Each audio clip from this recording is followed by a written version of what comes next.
Welcome to Savvy Business, Life Unscripted, with your host, Christina Rivera, where our guests share their wisdom and valuable business tips, empowering our audience to expand their personal potential.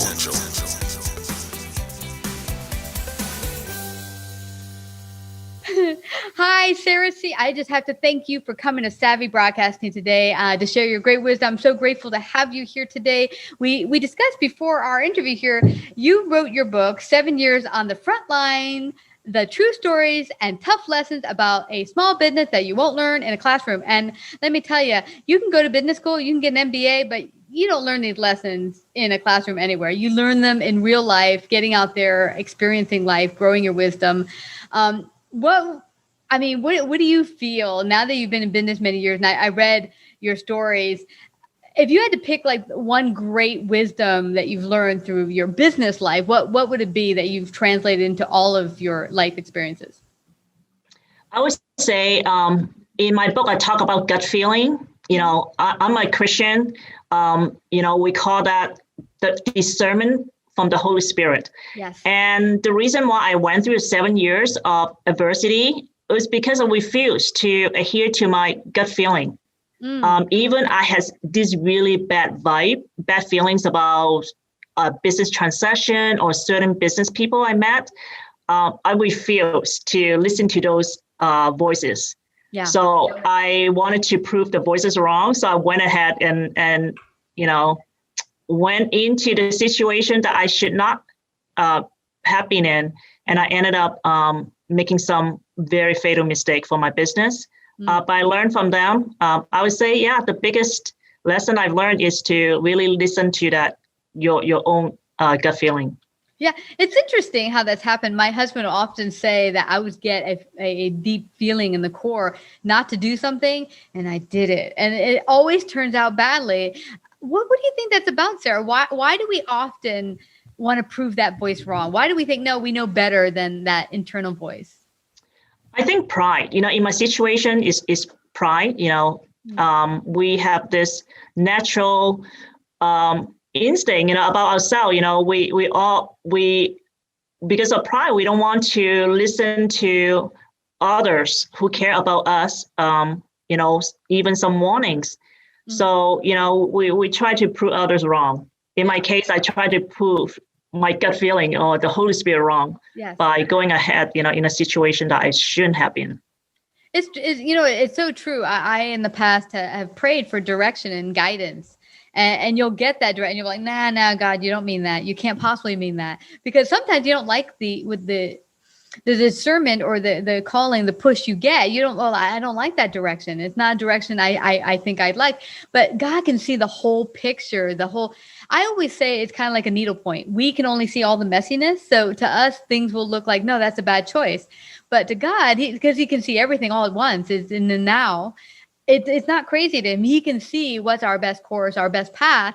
And we'll say, no, like you. We'll let our pride get in the way and be like, no. I think this is the better path. And boy, do we pay for it. Correct. Exactly. In my case. Yeah, in my case too. And I think everyone, if we don't follow that deep discernment telling us, okay, here's a better choice and to go with it. And you know what, another thing for myself, I don't know if this happened for you, but sometimes you'll go along with what's the better option financial wise. And I know that's happened both when I've been in a job situation and a business situation. You'll take on a client or a position or some situation that you think will be financially prosperous, and it turns out not to be so. But you're looking primarily just with the dollar signs in the eyes, as I call it. Yeah, you just like little dollar signs, and it doesn't turn out for the best. What do you think sometimes when you're looking at a situation, you do want to make profit, you're a business, but how do you decipher like what's the best action to take as far as financial as opposed to long term? I would say, based on the experience, we learn, whether to get into a business, a transaction, or a business opportunity to measure the chance of success, and also whether we're going to get, profit. If we do get some profit, how much it is, and we, also have to compare the opportunity cost. Mm-hmm. So, we're getting this much profit, but what if there's another business opportunity that comes along that will give you better profit, a more profit?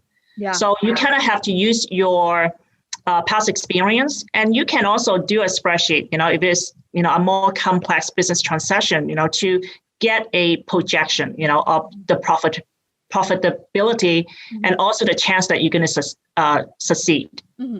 Yeah. You had a wonderful story early on in your book where you talked about having a friend that you thought would a friend and that would work out well. And she seemed to be a Christian. You thought, okay, this is good. We know each other. I can trust her. And you kind of went along without a contract. And I've been there. I've done the same thing. But for me, I actually decided on one case not to do a contract with a business situation. And the other one, we did a handshake for that one. But the other one, I knew her for years, and we decided just to lay it out in a small piece of paper where we just signed it and said, oh, okay, we're going to do this, and I'm going to offer you this, and you're going to pay me this. And both situations turned out horribly. One with a handshake that turned out to be miserable and we got no money. And the other one, we got money, but we didn't get all of it, and it ruined a relationship.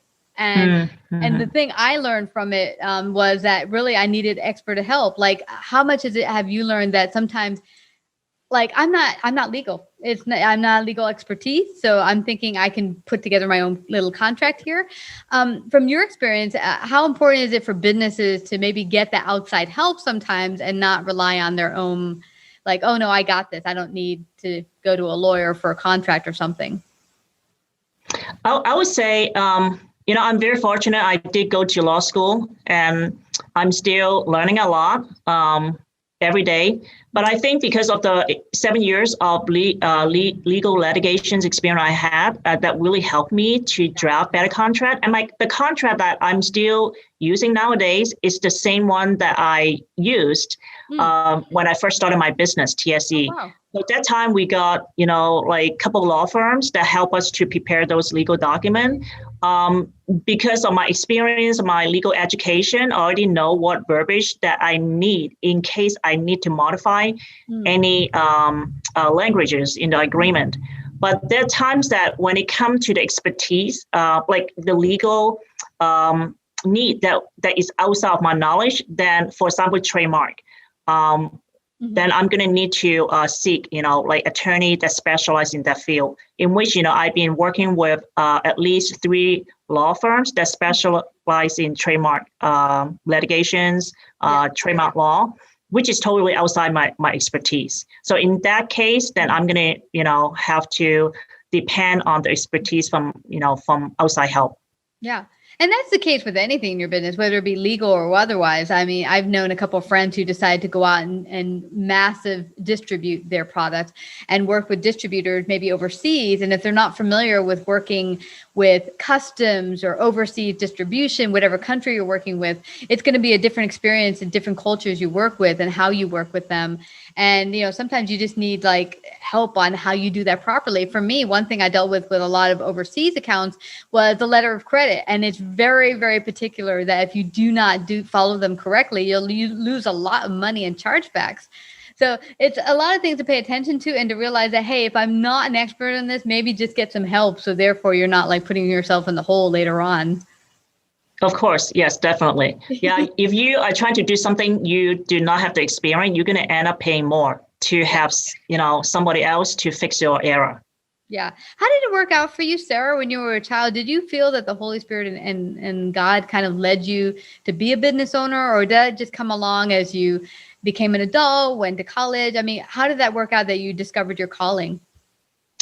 I remember, first of all, I grew up enjoying doing artistic work, drawing, painting. I thought I would always want to be an artist.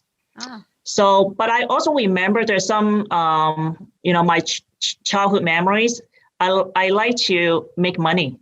I remember when I was maybe 6 or 7 years old. So it was after the holiday seasons, I took down some of the Christmas decorations from my parents' home and I tried to sell them. So I remember that it was one of the very early childhood memory that I remember. I enjoyed the process of selling and making money from it. Of course, I didn't, sell anything, Another childhood memory, remember when I was in elementary school, I actually made up my own raffle ticket and sold them to my classmate. And I did make some money, the teacher didn't discover.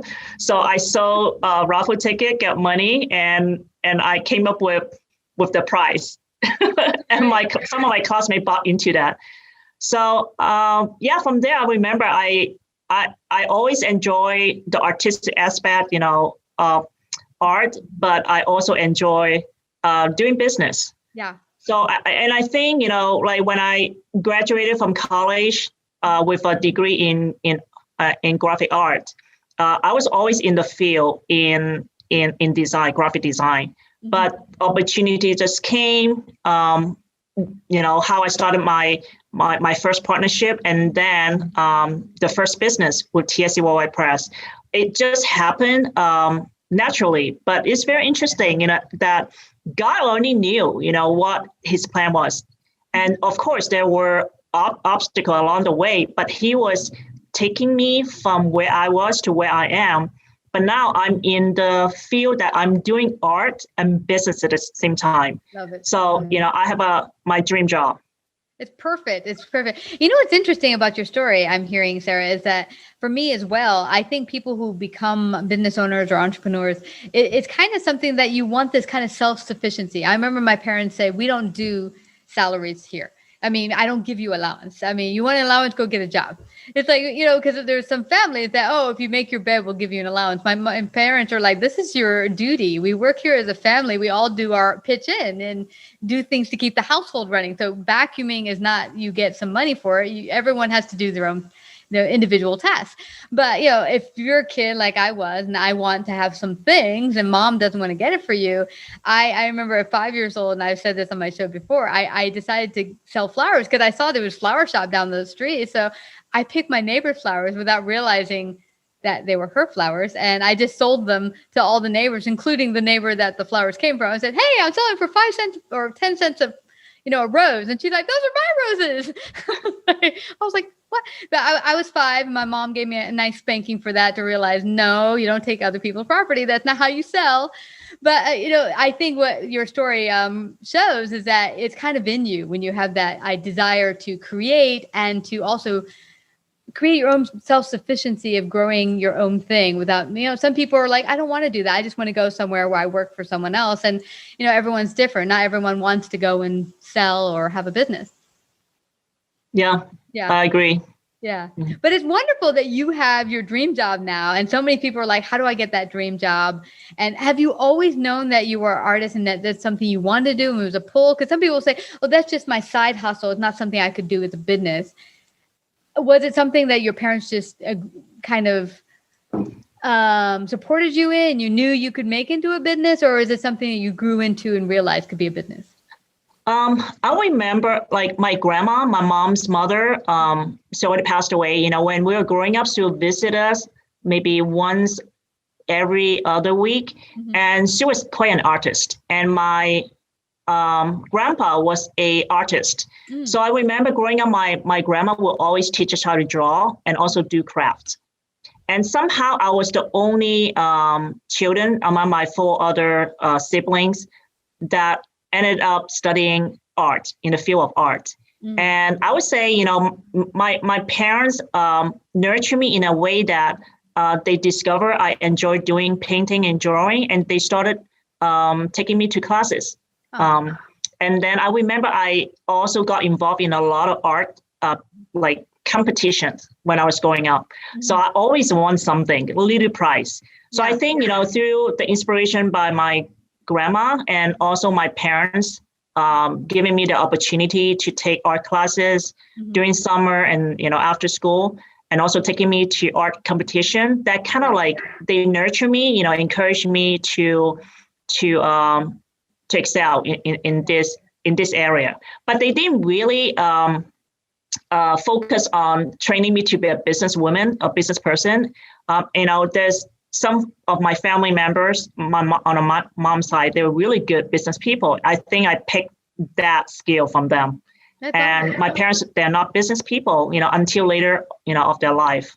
So I think, it was like just my upbringing and the environment that how I was nurtured to become who I am as an artist. And now I'm using my artistic skill to come up with creative business ideas, either in marketing and also helping my client to do some very creative, innovative book publication and packaging design.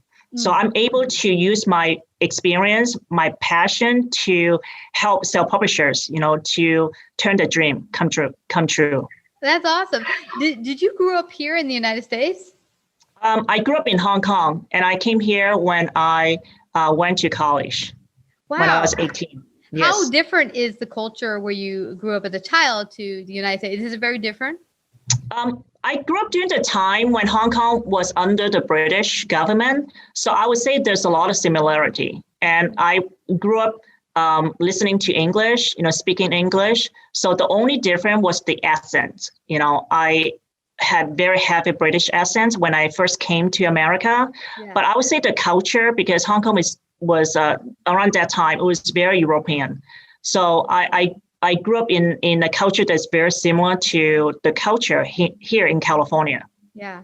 It's interesting. I've seen recently with the upheaval over in Hong Kong that, people are walking around with American flags and liberty. I truly feel liberty is something that is granted by the creator of the universe, God, and he puts it in everyone's heart that everyone really wants to be free.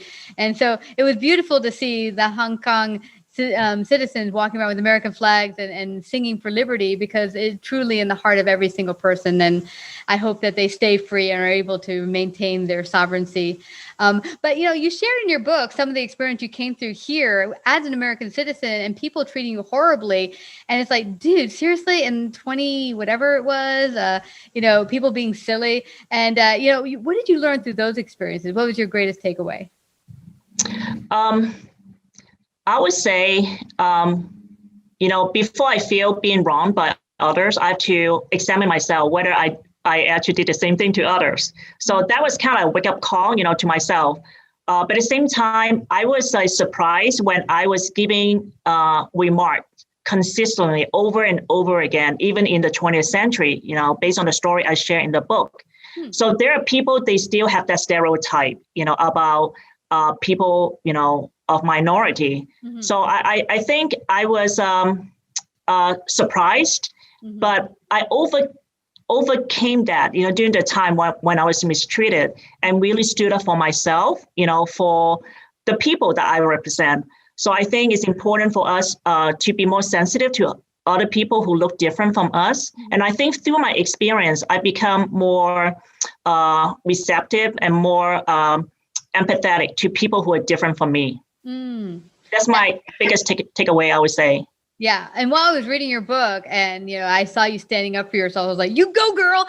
Especially when that judge was telling, just give it up. You're not going to win. I'm like, no, fight. And you did. And so, yeah, I love that, because there would be times, and regardless of if it's prejudice involved or whatever, there'll be times where you'd be called to actually fight and go forward, and it will be uncomfortable. But through that struggle, you'll become stronger if you stick with it. Yes, of course. Yes. Yeah. So, I love this, but I don't want us to leave without people finding out how they can get their very own copy of 7 Years on the Front Line. How do they do that? They can visit my website. My website is www.sarah with an H and Y as Yvonne, T for Tom, S for Sam, E for Edward.com. And they will be able to find there's a store page. And if they type the word faith, FAITH, they're going to get free shipping. Ooh, I like that.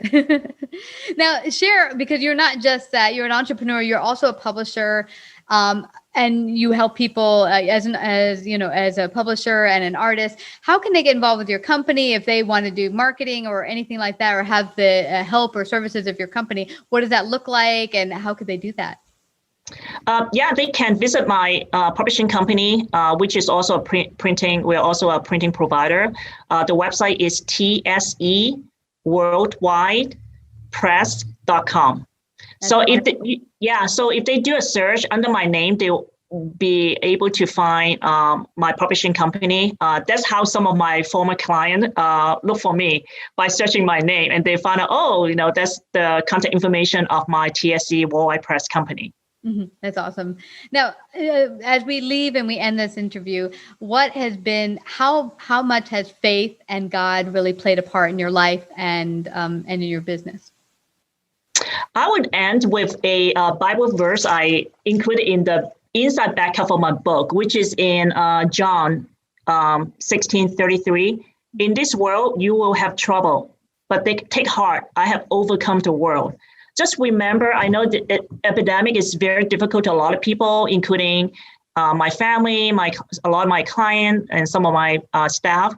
We're going to have trial, tribulation in this world. But if we embrace the faith in Jesus, we know that, we have the promise. It's Jesus who overcome all the hardship for us. And the only thing that he wants us to do is put our faith in him. That's it. Amen. Awesome. Thank you so much, Sarah. I just have to thank you so much for sharing your great wisdom today on Savvy Broadcasting. Thank you. Thank you so much for having me. It's a pleasure. Like, subscribe, and share this episode. To listen to more savvy episodes and savvy biz tips, go to www.lifeunscriptedradio.com. To find out about our paid sponsorship opportunities or how to become a guest, email Christina at lifeunscriptedradio.com.